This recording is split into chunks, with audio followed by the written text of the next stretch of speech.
Yes, team. How are we doing? Hello, everyone. In the building. Livestorm told us to check our hair. Hope we're looking good. Yeah. We've got the setup all ready for you. Looking pretty for you. So welcome. Thank you for attending. Today, we're here to describe a brainchild of ours. We worked on this for 2 years.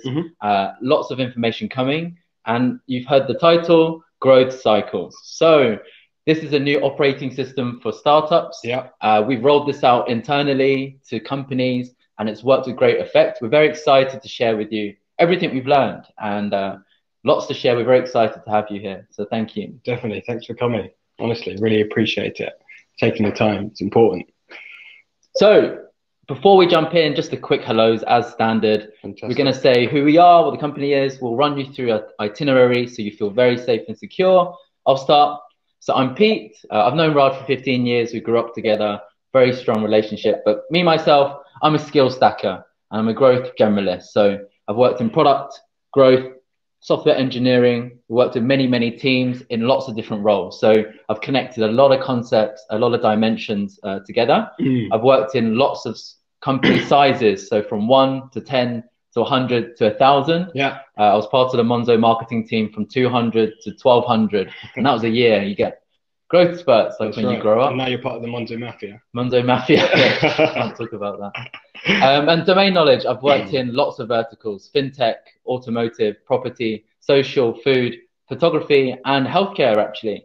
And ultimately, if you want to remember what I do, I just love combining lots of big concepts together and then making them into sharp plans and implementing them ultimately. Wicked. I feel like there's a few more people just coming to the chat, so a quick explanation of where we're at.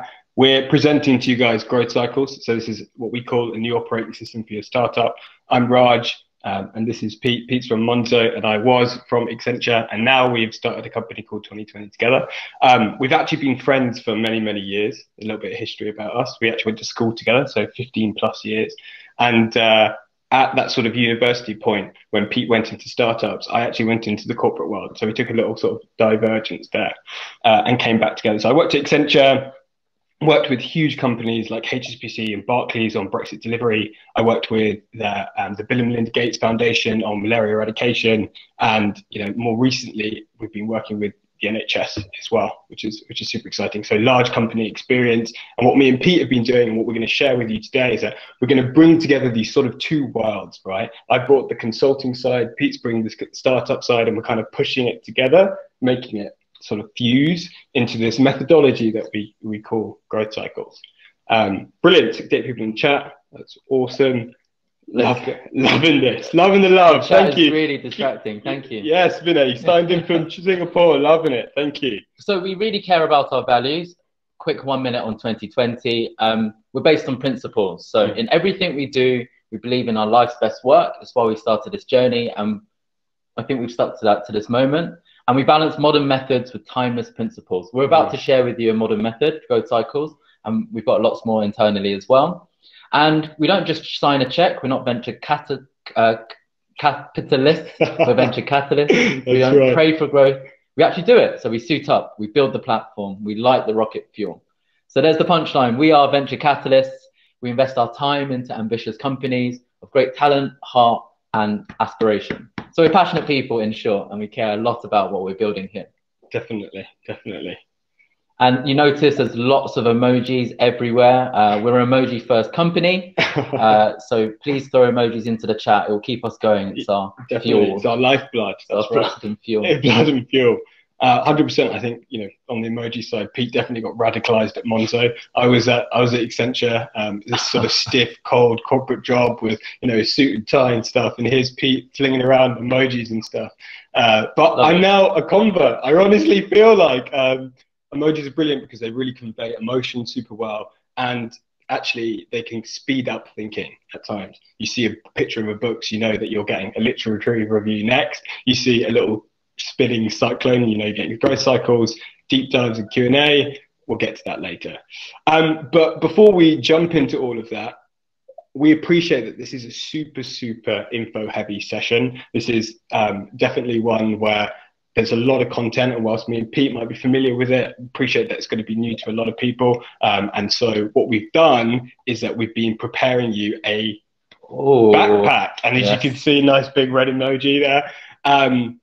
Yeah, we've got a backpack, and inside that backpack, it's going to list everything. It's all going to be written down just so you can go through it step by step and see the activities that we do and take inspiration there. So no need to write notes. You're going to be fine. You'll have a lot of stuff, very, very high value here. And yeah, we just want you to focus on a session and, you know, critique this, listen to it, reply, throw emojis in the chat.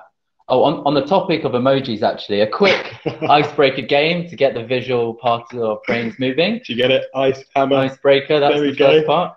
So let's play a quick game. Come on, let's do it. Emoji movie game, let's go. So get your emoji keyboards ready. That's right. Get the chat open. We're going to start with one easy one.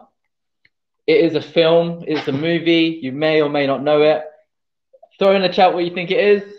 Come on. Oi, Brenda, straight on it. Rob Nichols, killing it. Yes, Pranav. Pranav, Tiger King. Tiger King from Alex. No. Sorry, mate. Anyway, simple. You see how a visual image really connects ideas. It's one concept we have internal. Next one, medium difficulty. What we got here? It's not quite a name. Come on. Wow. Okay. All right. We're good. Brenda is amazing. Brenda, Tony, Rupert. You know your emoji films. You know Okay. This is a difficult one. The last one. It is a bit abstract. I don't think anyone's gotten this so far. Oh, money heist. No, not money heist. Oh, money shot. No. No one's ever gotten this. Pulp Fiction. Oh, that's a good one. That's a great one. Getting close. Kill Bill. Yes, Oliver. Done though. Well done. Well done. This is how my brain works. So definitely emojis are contextual. I think of gun, dollar bill, kill bill. But yeah, so they convey a lot of meaning, but often, you know, it needs to be contextualized. Quick lesson for you there. Great. Okay, Kill Bill.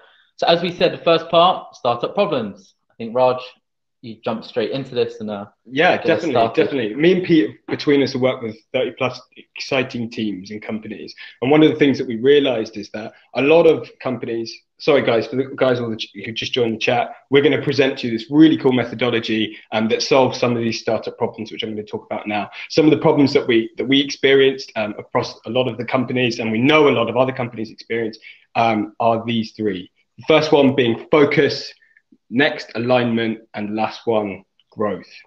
On focus, I'll do focus, you take alignment, Pete, and then we'll both do growth, I suppose. So on focus, dude, this world that we live in is distracting.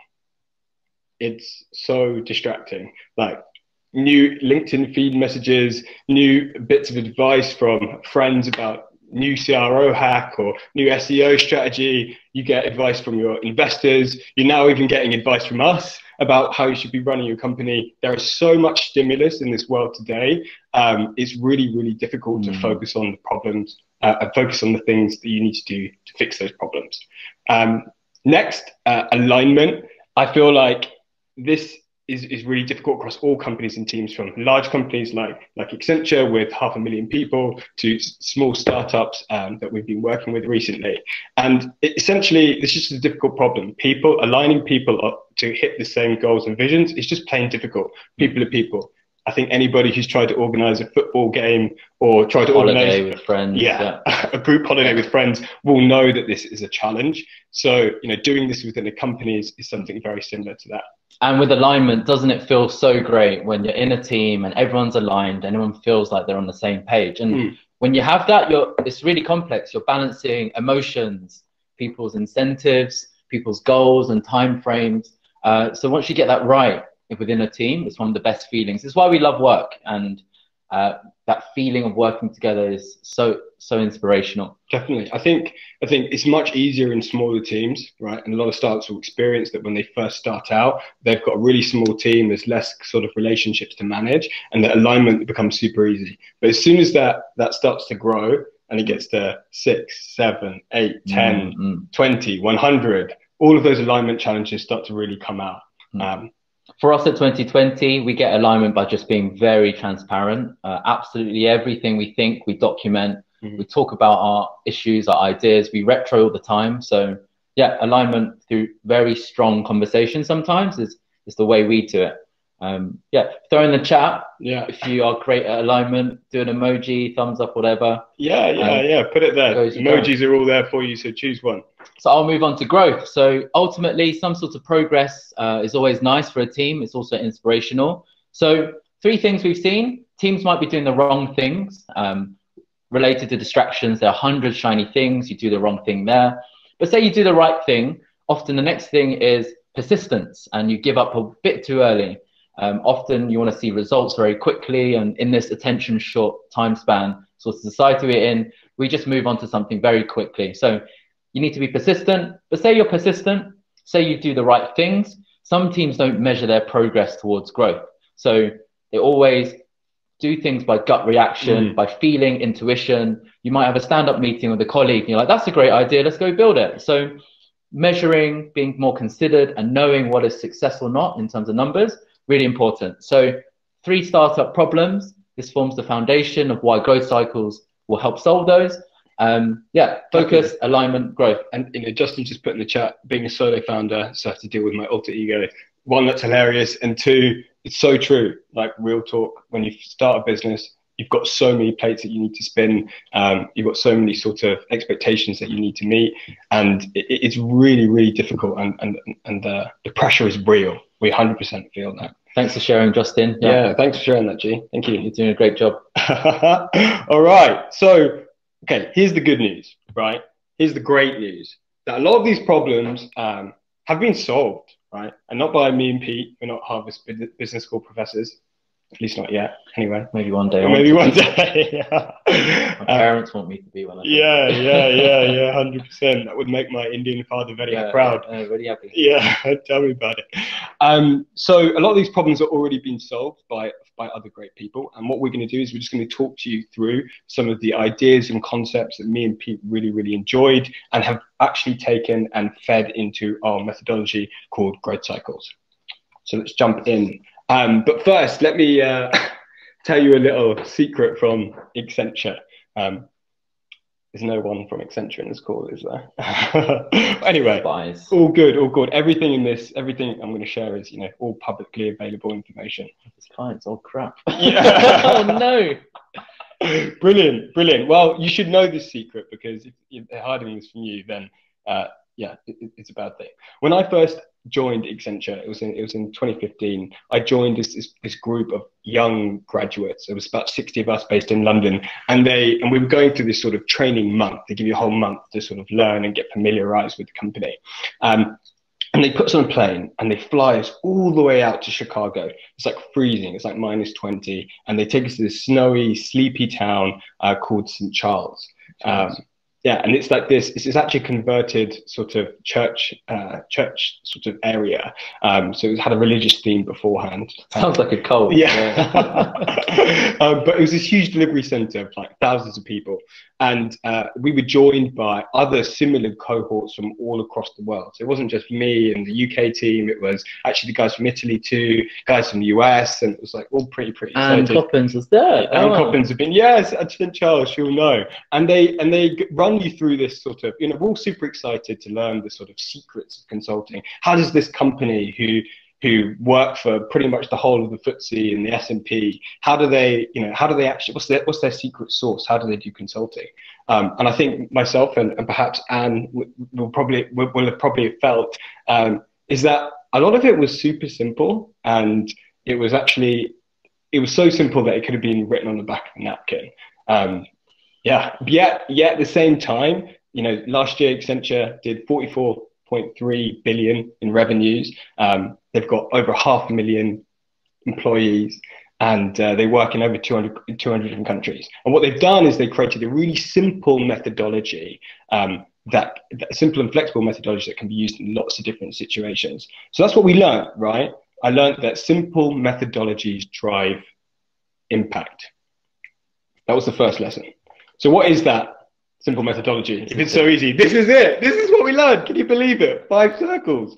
I couldn't believe it. Yeah, 100%. It's definitely not rocket science. You've got five sort of circles here.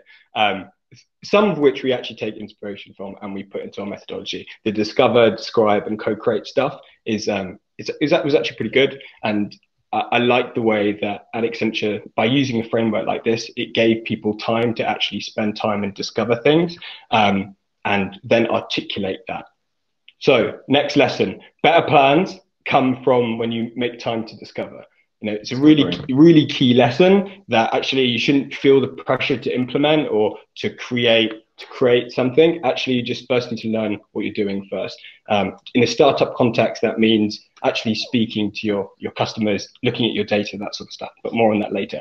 The next lesson is that you should describe your findings to create alignment. So you shouldn't just discover and have lots of meetings and read lots of documents. You actually need to articulate all of that information into a specific document that you can share with your team. And when you do share it with your team, boy, does it create alignment. That's what a strategy is. When you share your findings, the strategy is just a plan. It creates alignment. I've also just realized, I just had a moment here live. It's quite philosophical for your life. So to create alignment within oneself, you want to find moments to discover, to understand, to gather information, and then you create plans and write them down, talk to people about them, and then you find this alignment. Anyway, this is not about philosophy. We'll improve the design of this after. Definitely. Okay, so moving on, that's methodology is really important. Next part, you must have heard of this before. If not, I'll explain this right now. OKRs, objectives, key results. They're explained in this book by John Doerr, Measure What Matters. Really good book. If you're leading a company or driving a team, please get it and read it. Essentially, it was driven by John Doerr. He's a successful VC. He took the ideas of Andy Grove. He was a successful CEO of Intel, actually, and he championed it hard, actually, to the point where Google adopted this early on, and they still use this to this day. So objectives and key results, or OKRs, what are they? It's a really good way for setting company direction and goals. It works on multiple levels. So at Monzo, we had it at the company level. We had it at collective level, so groups like finance or product. And you had it at the team level. So I had my marketing team. And they even had it on the individual level. So you can imagine the cascading effect OKRs have. Yeah, great book. And they're used almost everywhere in successful companies. Spotify, Twitter, The Guardian even. So what did we learn from here? Very, very simple, but good habits around metrics drive alignment and performance. Keyword alignment again, but having numbers to rally around, really good for your team, drives goals and high performance. So yeah, that's the second ingredient of growth cycles. Definitely. The third ingredient of growth cycles is from a book by Jake Knapp at the Google Ventures team. It's called Sprint.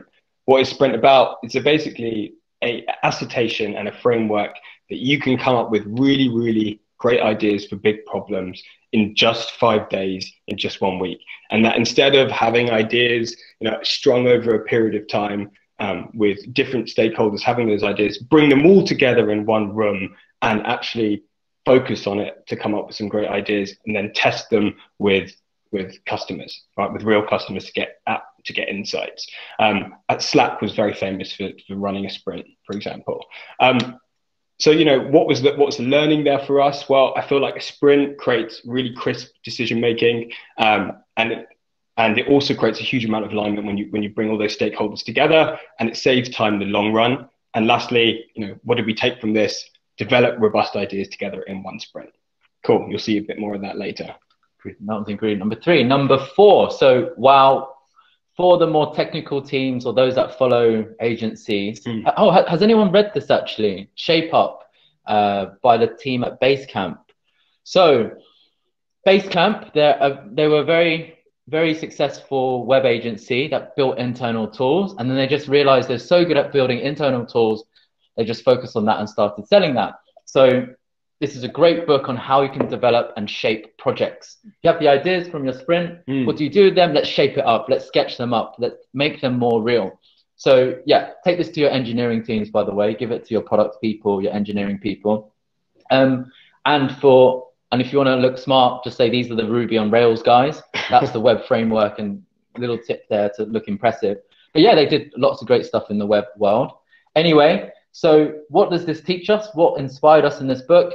You need to take your projects and plan them in a Goldilocks fashion. So not too big, not too small, not too bold. They need to be bold enough to inspire and push you. They need to be small enough to be completed and feel like they're actually achievable.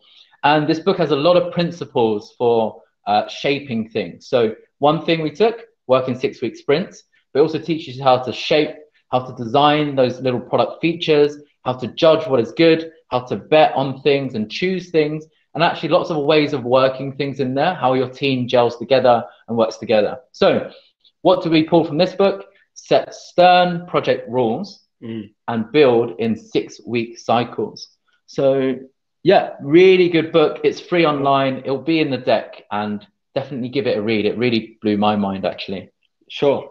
Penultimate bit of literature that we're looking at, and this is a seminal piece by Gabriel Weinberg. It's called Traction, and essentially his message here is to look at, there are lots of different ways to grow, lots of different channels to actually grow, or traction channels or growth channels as we call them.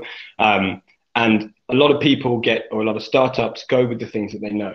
Like, I might know content writing, so I might try and grow by that. But that may not be necessarily suited to my business. Actually, I should look and explore other growth channels that might actually work for us too.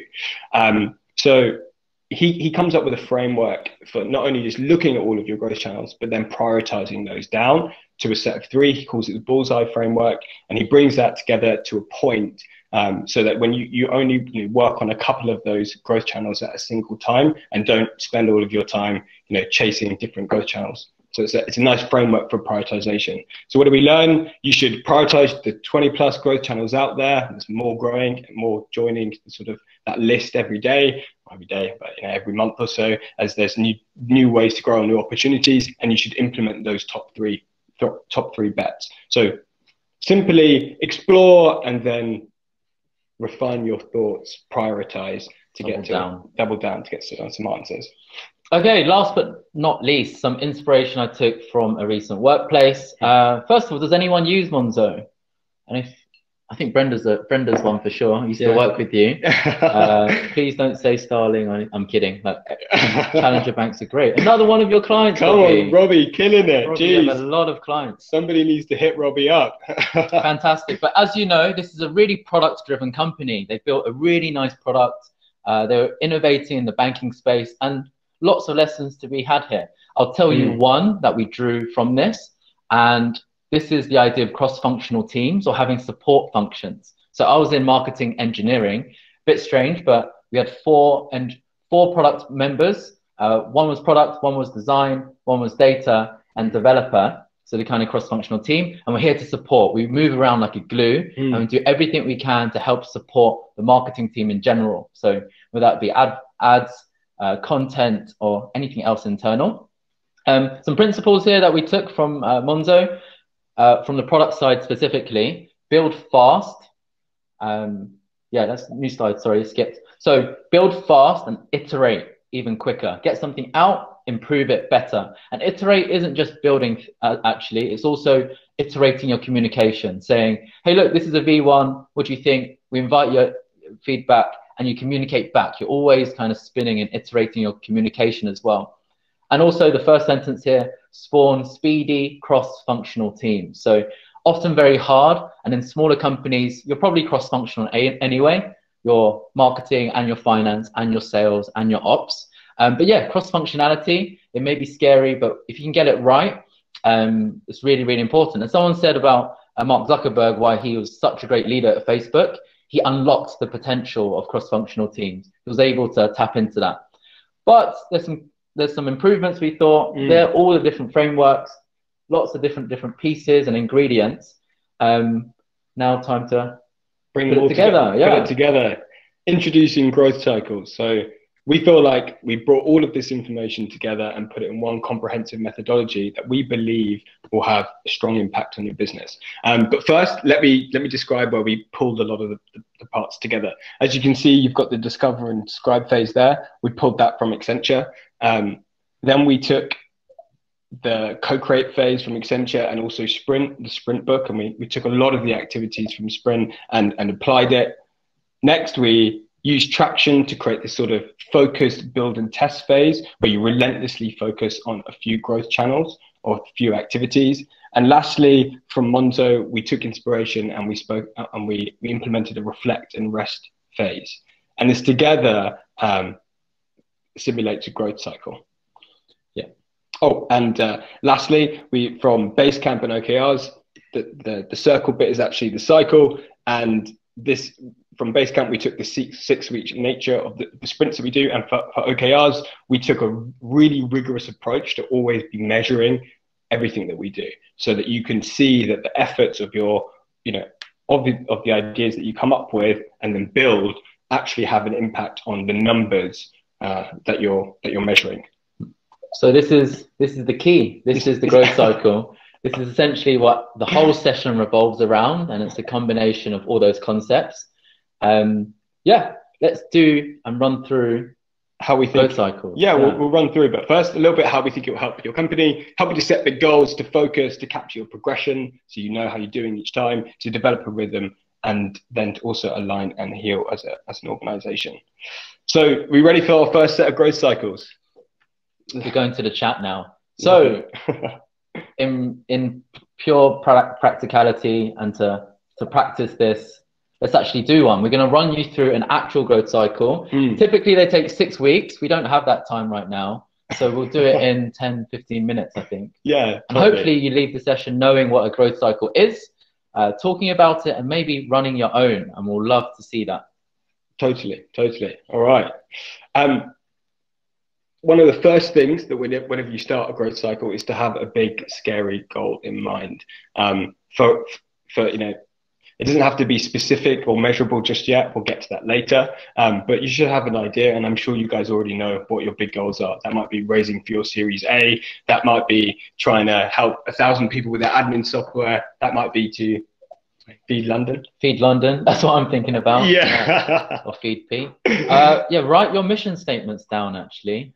Let's see what you are driving towards in the chat, because mission statements are so inspirational and aligning. So for us, we want to catalyze ventures and have global impact at 2020. So we're here to catalyze your ventures by sharing what we know. Wicked. Cool. So we've glossed over, what each section is, but now we're going to describe it in a bit more detail. So what is the sort of discovery section, Pete? So discovery, this is a pre-preparation, actually. Before you jump into a growth cycle, which is the circular part, prepare. And the preparation is discover and describe. Discover, let's start on that. And as you remember, it's from Accenture. Why is this important? You need to understand your current position. Where are you in the context of everything? You can't raise or go for a really big goal if you have other dangers in front of you. So that understanding, that self-awareness is really important. Number 2, as you do discovery, you uncover hidden gems. There's so many personal lessons here as well. Wow. But who knows what you'll find when you trawl through your data, when you speak to a customer, when you speak to one of your employees about a topic that you rarely talk about regarding your business. So you might uncover hidden gems. Number 3, you get inspiration from many different sources. Often you'll fit competitor analysis into this. You'll speak to their customers, do some mystery shopping, and that's where you can find inspiration from others. That's the discover phase. Cool. And in the discover phase, there are a few activities. Look through your data sources, speak to your top customers. People really don't like doing this, but it's such a gold mine of information. It's bolded, but you'll find out why later. Analyzing your competitors, like I said, let us know which ones you've done, by the way. It'll be really cool to see if people actually do this. Listen to your key team members, as I mentioned, financial modeling or growth modeling as well. Sure. Just figure it out. And then selecting actual channels. Like look at what you can do and analyze some growth channels. Let's look at sales. Let's look at paid advertising. And the output, this is quite important. Be able to talk about why discovery is important to your teammates, to your stakeholders. The output of the discovery phase is that you'll have deep clarity on your company's position.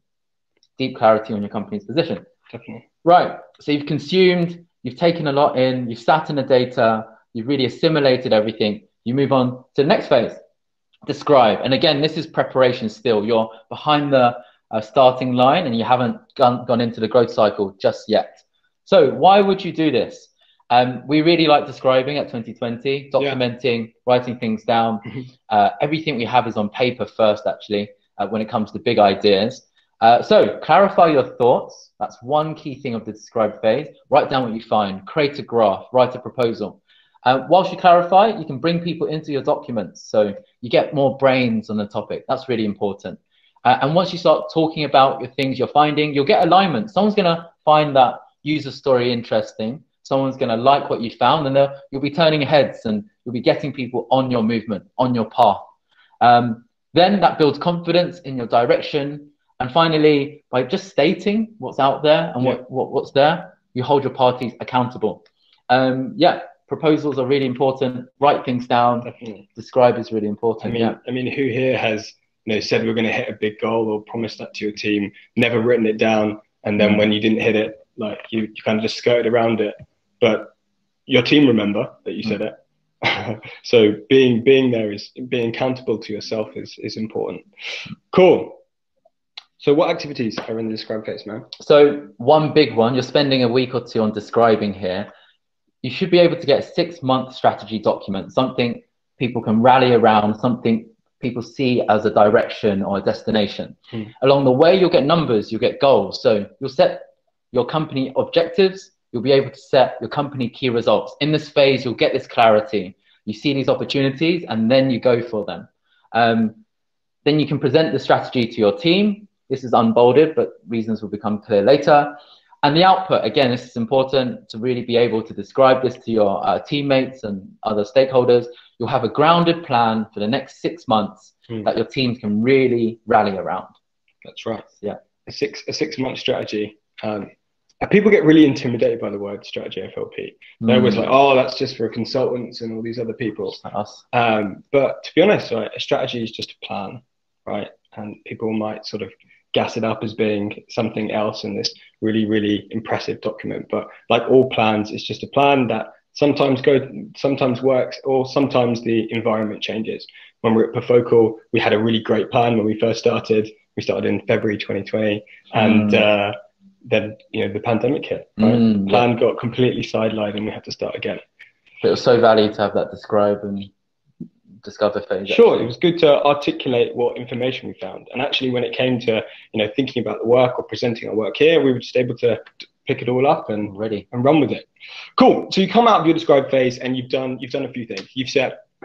You've come up with a 6-month strategy, and you've set OKRs, company OKRs for your company. What's an OKR? Everyone always forgets this if you're not familiar. OKR is an objective and a key result. So not only do you state your goal, but you have a specific measurable metric associated with that goal that you can use to measure your performance, right?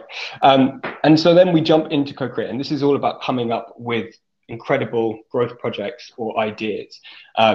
And that, I feel like, is split into a few different activities. The first is, this is all straight from Sprint. So the first is getting inspired by other people, by other companies, other great organizations, looking at various sources, getting inspired. Then you ideate and prioritize as a team. So you all get in a room or a virtual workshop, and you come up with the ideas together. A lot of the people who are from Accenture will definitely know these things.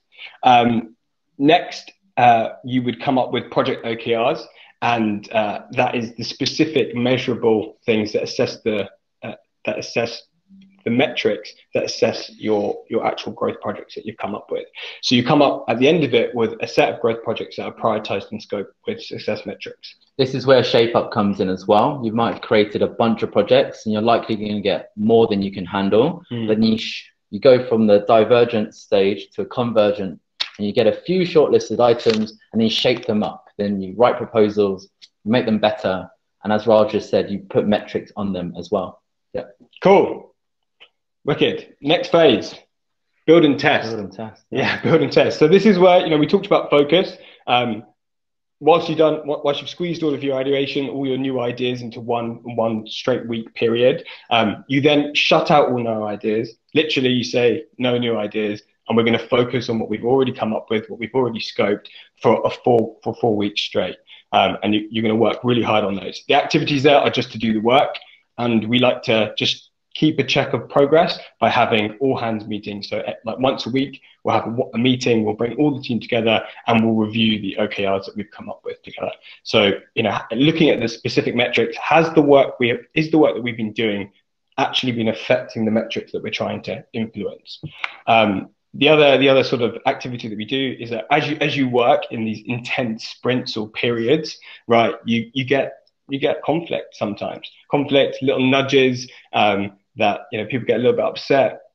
You know, people might have small conflicts, issues, exactly, emotional turmoil that, as well. without discussing emotional turmoil, but without discussing it, can turn into bigger things, and that's why we have decompression sessions. So that's literally just a safe space to be able to talk about how you feel, and we literally have a really nice structure that we're going to show you at the end.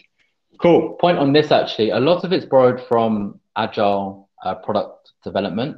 So this idea of setting your goals, setting a sprint, choosing that you'll just do that and nothing else, and that at the end or at consistent points, just debriefing. It's something we're taking, that I've learned in the past as well, into growth zone and projects that can help growth now, not just build software. So yeah, another key concept. Totally, another key concept. So the output of all of this is that you get some growth and team performance improvement too. Next stage, an important stage. Often forgotten, reflect and rest. So in between sprints, and a lot of product teams do this, they just sprint, and it just wears a team down. So there's a pause, there's a stop at every end of a growth cycle, and it's really important, often forgot about, but it's really important. Why? Number one, taking that time to really assess your project performance, knowing if you set the goals right, or if you're too ambitious, and speaking to your team about what went well, what didn't go well, really important. That reflection isn't championed enough within companies, I feel. And once you've done that reflection, you're going to move forward and have insights into the next cycle. So activities, what would you do? You'll have a session, a formal one called a project OKR review. You just sit down, look at the numbers and go through and say, did we hit this? Did we not? It's very kind of numbers focused, which is the point. And you really face your targets. Kind of difficult, but if you have a safe environment amongst the team, it's one of the best things ever. And then project retrospective. This is a bit like a decompression session. We're going to show you one of those in a second. But a project retrospective is stop, start, continue, or what went well, what didn't go so well. It's all action-oriented stuff to figure out things you could do to improve and to learn from. It's less about emotion and more about actions. And then finally, celebrations. People don't brag or shout out or talk about great work that they're proud of enough. So, you know, if you're a leader, if you're a manager, make sure you put in time, put a social there, take the time out for the team, celebrate their success, and like real talk, give them right? a break. The last year has been tough for us all. Everybody's been working like crazy. I feel like people who own businesses have been working even harder because there's like none of that social balance to keep us in check. Like, when was the last time you stopped and celebrated? Yeah, and celebrated. Like, never happens. People don't do it. I think, you know, me and Pete have been quite guilty of this too. Like, when we first started, I feel like it was just relentless, and we never kind of took stock to look back and reflect, like, how we're doing. So this is a nice structured way of that always being a priority. It's a good time. This is also a fantastic time in this sort of reflect and rest space to actually do performance reviews with the people in your organization. This is a nice time to sit down and say, like, how do you think things are going? To have that one-on-one chat. I mean, you know, if you're not doing that more regularly, and just check in. So it's a lovely space. And the output is that you get a recharged and improved team, people who feel motivated and wanting to stay at your company or startup. It's fun as well. It's fun as well, yeah. And so, you know, we've just described something, right, where at the beginning we're ideating and prioritizing solutions. We call that the breathe-in phase, where you're breathing in. You have the build phase where you're pushing out and you're actually relentlessly working on something with focus. And then lastly, you have a breathe out phase where you actually reflect and rest. And together you get, you know, a rhythm, and that's actually really nice. And it's a nice moment to see how your company's improving and how with each growth cycle, you get better and better and better and better and better. So we did this with Perfocal, actually. Ran 3 of these cycles over a few months. And by the 3rd one, it's hard to describe, but you really have a rhythm, you have a rallying, and you see a lot of performance. I remember Tony saying, you probably saw the quote we use as well, like, the company was transformed. He felt everyone in the company had progressed so far, and he was just super positive about the progress they've made. So yeah, after growth cycle 2 or 3 is what we're thinking, you get a lot of big long-term benefits. Definitely. First one, everything's very new, and then it gets better. So that's it. That's the theory side of growth cycles. So let's zoom out. This is the key again, just to help you remind. Take a breath, we will. Yeah, definitely. Here's a review, discover, and then describe. That's your preparation. Then you go into cycles of co-create, building, testing, reflection, and rest. Definitely. And that's the growth cycle methodology. And that's what we're going to do right now, right? We've just thrown a serious amount of theory at you. We're going to run this through an actual example, one at Perfocal, and we're going to bring that all together. So we're going to take a minute or two. No, we'll take 2 minutes. So at 43, we're going to come back and continue with the presentation. Take a breather. Take a breather, yeah, literally. We're going to have a toilet break. Be right back.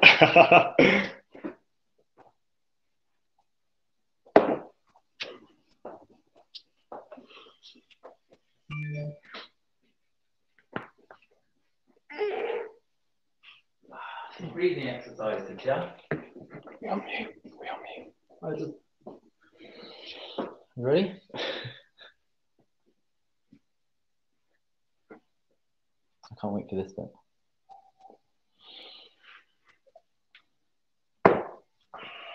I'll put the video on. That's distracting.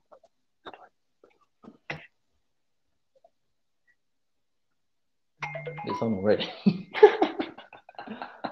I can't see it.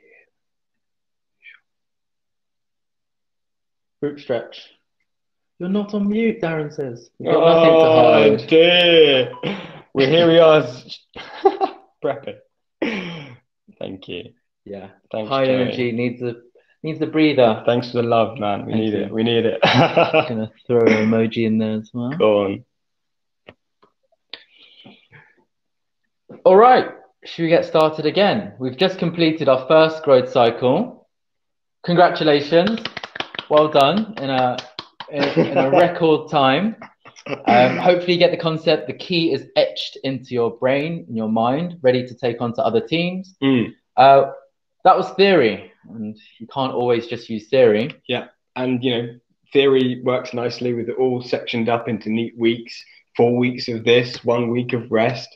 In reality, often that changes, and just like when you have a plan, sometimes it doesn't always work like that, and you get sidelined. So we're going to run you through a real example that we did at Perfocal. This is our second growth cycle at Perfocal, and we're just going to walk you through exactly how it happened, and hopefully you'll take some insight from that. So growth cycle 2, a real example with Perfocal. This really happened, by the way, and we're going to show you one of our most successful projects from the beginning to the end to kind of show you how something evolves through the process, make it really real for you. Quick intro. Yeah, quick intro to Perfocal. So we started working with Perfocal in 2020. They are an awesome company that are driven to tell a million stories through great photography. Some people say they're as easy, hiring a photographer as easy as hailing an Uber, and that's the sort of catch line. It's run by a founder called Tony Zhu, and he's a really open-minded and awesome person. Huge shout out to Tony. Not only did he bear with us while we worked through all of these methodologies, but he actually added so much value as well. Adding OKRs into growth cycle was his direction and his push. So big shout out for him. And if anybody needs photography, quick plug for Tony. Really good platform. Yeah, awesome. He does amazing business photography and at a pretty reasonable rate. If you want that nice little pic after you've got your hair cut post lockdown, looking fresh, that's the man for you. Okay, so that's Perfocal, Uber for photography for the nation, especially good for businesses actually as well. Phase 1, we actually entered and we did our discover phase with Perfocal. So we looked at all the activities we did, and the ones in bold were the ones that happened to give a lot of return for us and gave a lot of insight. We did all the other ones as well. So we looked at their data sources, the typical Google Analytics, transaction data, maybe SEO traffic data. And then there's also any document that's inside, give it a read, ask for direction. Then we spoke, actually, Raj, you spoke to all of the top customers. Yeah, so we spoke to, the aim was to speak to 100 of their top customers. I think we ended up speaking to 50 before we developed some really strong insights and the themes that come up, which we're going to share in a second. And then lastly, we listened to the key team members. So we actually just had interviews with the various team members and just asked them, you know, how things going? What are the strengths, weaknesses of the organization? How can we improve? You know, what do they think? You know, they've been in the roles for years or months. Like, based on their experience, what are they picking up on? And this was really great for, you know, just letting people feel heard as well, which is really important when you're trying to create change in organizations. You've got to listen to people. So just to re-emphasize, listening to your key team members, this was one of the most important and useful activities of the whole 12-month project. For us, we were external. It enabled us to quickly get to know people, build a relationship, and understand with a new perspective what's strong, what's weak, how you move forward, etc. But you know, that's us coming from external. You should definitely do this as an internal person. Take some point in time, stop, set up an interview and say, hey, how are things going? What do you think is the strength of the company? What do you want to move into? Hopefully your management and HR process has this already. But as a leader, you maybe want to touch base with your team and have 20 minutes and keep connected. But yeah, one of the most important high value activities we did. Yeah, team interviews. Totally. All right, we're going to walk you through some of them. I think we should move on. Yeah. Okay. On the numbers. Yeah, numbers need to be taken off these things. But moving on, the previous slide with the numbers on it, it basically was saying that their B2C revenues, and they were a B2C company, but as a they were a B2C company focusing directly on customers, but actually they were inadvertently getting lots of business clients coming through. Which is actually pretty exciting. So a lot of their revenue, not number of transactions, but actual revenue, so the value of each of those business client transactions was much higher. And they kind of really hadn't put a focus on that. And so that became one of the key drivers for our project, is that we really wanted to focus on building our business side, which we ended up doing at a later stage. Cool. One of the other things that came out of speaking to the 100 customers is that most of them found us on Google, right? A lot of organic search. I think this is pretty similar a lot across lots of different companies. But for Perfocal, a lot of them found us via their blogs, and their content marketing was actually working really, really well, driving them a lot of traffic. Cool. And interviewing the team. This is a great framework from Spotify, actually. Alignment versus autonomy. Just Google it. And it's about how you get teams that work really well together without having to micromanage. Micromanage being the danger word there. So by doing the interviews, we kind of got an understanding of where we sat, and we wanted to be in that top right, highly autonomous, doing the things we want to do, and highly aligned and working together as a team. Oh, question from Justin, actually. Not quite clear what the objective was. Yeah, good point. So we came into Perfocal for 6 months just to drive all of their growth metrics. So whether that be driving growth projects, improving processes, but generally helping their top line across the board improve. It was a huge improvement project. I managed more of the product side and the technical product. Raj did more customer marketing operations, and immediately we had there's a 10-person team, and we have most of the company kind of under us working together in one big group. So yeah, so the objective was just to drive growth at Perfocal, and this was just before the pandemic as well. As the pandemic struck, and with the one speech of Boris Johnson, we lost 90% of our revenue. Our two biggest segments at the time were weddings and business events, and as you all know, they just kind of disappeared. And so we had to come up and find new segments that would be profitable. Yeah, so we were growth generalists. There wasn't a specific project when we arrived, but we knew that after discovering and describing, there'll be a bunch of projects to help, and we could have impact. So, and that happened, yeah. So thanks for your question, yeah. Thanks, man. So after the discover phase, there's a describe phase, and we did what we mentioned in the theory. So yeah, we took those ideas, we put it into a document, we set OKRs, and we drove it. So we built a long-form Notion document that kind of showed their strategy, the long-term capabilities, the ideal next moves, and explained it to the whole company, the CEO, and we actually push this to investors as well. So the great thing about Describe activity, there's so much reusability and communication across the board and alignment. Yeah, I think this was really crucial. And as we were working with Fuel Ventures on this, they really appreciated that we took the time to document and give them a really clear update of where the company was at and where we were going. And it allowed us to sort of like reset the communication and start afresh, which was awesome. And build a huge amount of trust, actually, which is really cool. So yeah, we came together and we produced a strategic direction, and then we came up with 3 sort of general goals to simplify everything. The first is that we need to jump into business development, given that our insight is that B2B was working really strongly for Perfocal. So that was a short-term thing. The long-term idea was to continue to build organic traffic, and then in the meantime, whilst nobody could actually get a lot of photography because of the restrictions placed on it, we decided to work on an upsell project and to create merchandise for Perfocal. So not only could you take a picture and have that digitally, but actually you get that printed in a beautiful digital frame and that got delivered to your door. Great for like wedding anniversaries or moments like that you really want to cherish and make special. Cool. And ultimately, OKRs, objective. This is an example of a spreadsheet. We have a copy for you all actually as well at the end. But yeah, you put down your OKRs. This is the top blue line, and then you have your key results. And after this kind of describe phase, we have lots of objectives. This is the end of a growth cycle, what you're seeing, what our achievement was on that particular OKR. But yeah, you help to understand, you set your company OKRs through the describe activity. Sure. Right, and that's where most people would stop actually. They'd discover, describe, and then do nothing with it. Yeah. The whole point of the growth cycle is that you take those ideas and you implement it in a very effective framework. So first step is that we got inspired. And who do we get inspired by? Who better than our competitors, right, at the time?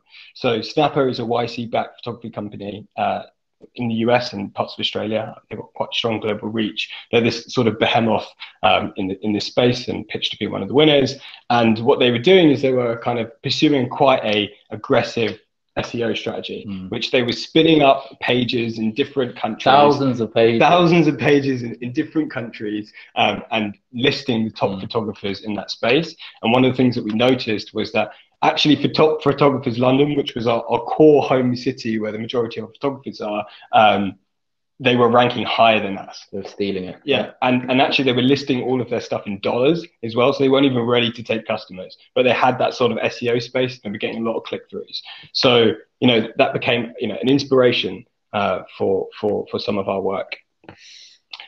So that's what we did. We took some inspiration as a team, and then we started to come up with some ideas, and then we prioritized them. You can see a set of ideas here that we prioritized, and to describe what those ideas are, the first one was around coming up with a mass landers sort of project, which is essentially the ability to create lots and lots and lots of landing pages for different scenes and at different locations, all easily managed by one spreadsheet. To be honest, when we are looking at, and this is a good model to use, when we took inspiration from Snapper, we just looked at something we were jealous of. So we noticed that they were releasing thousands of pages really quickly, and we thought, oh, we're kind of jealous. We kind of want that. Let's build it. So that was the first seed of an idea, and we'll pull on that thread in this example later on. But Mass Landers was that project. Definitely. And then the next thought was like, hey, hang on, they're talking about the top photographers in our city, on our home turf. We can do this 10 times better, right? And so that's what we did. We set up a competition to find the top photographers in our network. We interviewed them. We took and we wrote it all down, and we produced a top photographer space, but more on that in a second. We then, obviously coming up with those ideas, we thought that was really, really exciting. We then scoped up all of these projects quite meticulously. So this is the shape up principle that Pete has been talking about previously, which is about shaping all of these projects into something that we could reasonably achieve. Yeah, this is a moment. Yeah, we really push this, by the way. So I don't think you should go into a spreadsheet and get people's allocations, but it's a good exercise to kind of calibrate yourself, because the first time we did this, we were completely over capacity. We were way too optimistic, and the numbers were at 150% capacity, 200% capacity. So it is good sometimes to really prioritize your capacities down. With 5 minutes left, we'll move a bit quicker now, but build and test. Like, there's a lot to talk about here. We'll love to give another session on this, but you have your ways of working. We can share how we do things, but use what you're good at and just get the work done. We're not going to comment on how you do your work in this session anyway. Brilliant. And we did it. So we'll show you some insight into the doing side. So mass landers, this is a spreadsheet that turns into web pages. So using a spreadsheet, you can imagine lots and lots of data on there, convert it into web pages. We had about 8,000 in total. And this is me mind mapping. Should we use this URL? Should we build photography pages? Should we XYZ? It's really just essentially a lot of planning, doing the work. Put it into a spreadsheet. So on the right column, you could see we have final pages like photography, Aberdeen, travel, photography, Aberdeen, kids.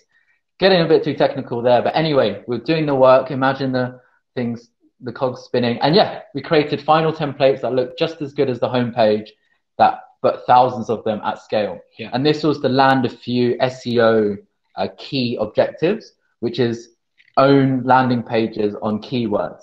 So now we could own, for example, here, food photographers in Cambridge. Definitely. And then from the other side, we came up with this big top photographers competition. And we also came up, so we not only interviewed people, but we created a little badge. So we were able to acquire a huge amount of backlinks that way from all of the photographers who linked to our page. And then that also produced, that photographers competition, that produced content because we wrote up all of this information for 6 months previous of social media content. So we could put out Instagram posts on the regular. So, you know, with one stone, we really kind of took out 3 birds. Yeah. And most importantly, if you were to type in top photographers London, we will come up top, and more importantly, we're above Snapper as well. That was a real goal. That was a real goal, yeah. All right, 3 minutes left, and appreciate we might have some questions. We then went through a sort of resting phase, but we've done a bit of that already. Cool. Look at your numbers. Do a retro. This is an example where we use rosebud thorn now. Just get the experiences, the knowledge, the emotions out. And that's it. Yes, in time. You've completed your second growth cycle. Again, that's typically 12 weeks worth of work, and we've done it in 30 minutes. So clap, clap, clap. Celebration time. Lots of content. I appreciate that. Thank you. Yeah, we're gonna skip over the deep dive, but essentially we were gonna share with you one of the sessions that we do and how we run that session. But just coming to the Q&A.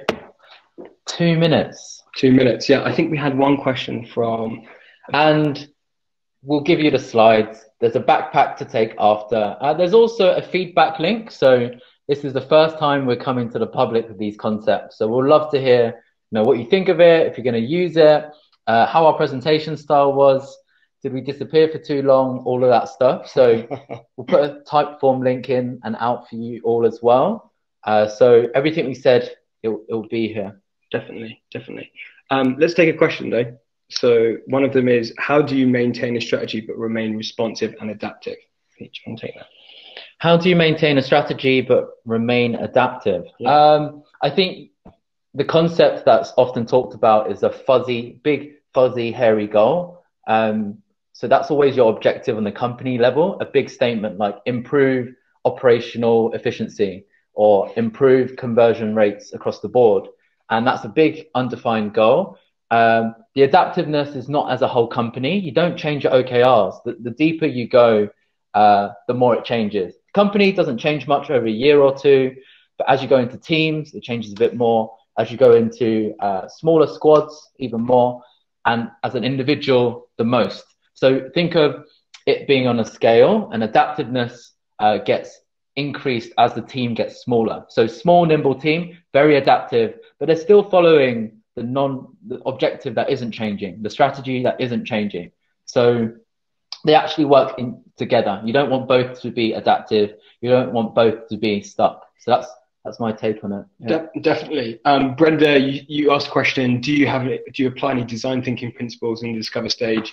Not in the discover, in the co-create stage, we we use a lot of design thinking principles. So we collect a lot of inputs and from the discover stage and then use them in the sort of co-create space. A lot of design thinking and sprint methodology are quite similar. I did a huge amount of design thinking at Accenture. And yes, we do use some of those concepts, but I think our focus is definitely on lightweight, not too hard to do sort of exercises, more flexible, complex, flexible exercises that you can use to make a difference. And because from our experience, some of that co-create phase can feel quite daunting and quite difficult, and can, if you haven't planned it properly. So yeah, not rocket science. Not rocket science. Practice does make it much easier. Definitely. Philip is. Oh, sorry, I just scrolled. yeah, sure. Philip is asking if you've got any formal coaching experience. We've just hit the time, but we'll answer a few questions if people want to stay on. We've got time. Yeah, definitely, we've got time for you. Have you had any formal coaching experience? No, Philip, I have not. But if I'm honest, my mother is a coach, so maybe some of it comes from that. That's not formal, but you get informal daily coaching. Yeah, from mum. Yeah. She's a highly qualified personal life coach, and she's amazing. So yes, we learn a lot from her. Thank you. Definitely. What sort of academic background and business school training do you guys have? Just curious, from Rob Nichols. So myself, I studied economics at Warwick, went into finance for a bit, but loved startups and growing new companies. So I did a management degree called Technology Entrepreneurship. Teaches you how to, and I was at UCL, I did a master's at UCL, and that gives you the toolkit to start and scale tech companies. So it's economics plus tech startups is my background. Definitely. My background's economics as well. I studied that at Leeds. And I would say my master's is definitely starting a business. You want to do an MBA in business administration? Yeah. As in, I feel like I'm learning a lot just by going on this journey. We've been almost a year and 5 months now. And every day we're learning, and by reading a lot as well, and picking up a lot of these concepts and applying them and coming up with own methodologies and applying those too, we're learning a huge amount too. All right. How about we answer the questions after? Definitely. And we write in a Notion doc or something. Sure. What we'll do is we'll collect these questions and we'll put them in the backpack. So obviously, sign up. You check out the backpack. Obviously, we're going to send everything out. Please just give us some feedback first. That'll be really nice. We're obviously quite new to this. Year and a bit starting our business, and all the feedback and ways that we can improve, we're deeply grateful for. Thank you so much for your time. Thanks for your time. Check us out after this session, and we're always open to chat. So talk to us, grab some time with us. We're in Dalston as well. So when things open up, we'll buy you a coffee, buy us a coffee, whatever coffee. And thank you for attending. It's been an absolute pleasure. Thank you. Thank you. Please have a lovely, lovely day. Be safe. Hope your family are well. Definitely. Ciao. Cheers. Thank you. Bye. Ooh. The awkward bit where we say goodbye. Yeah, wave. Just wave. Don't say anything, just wave.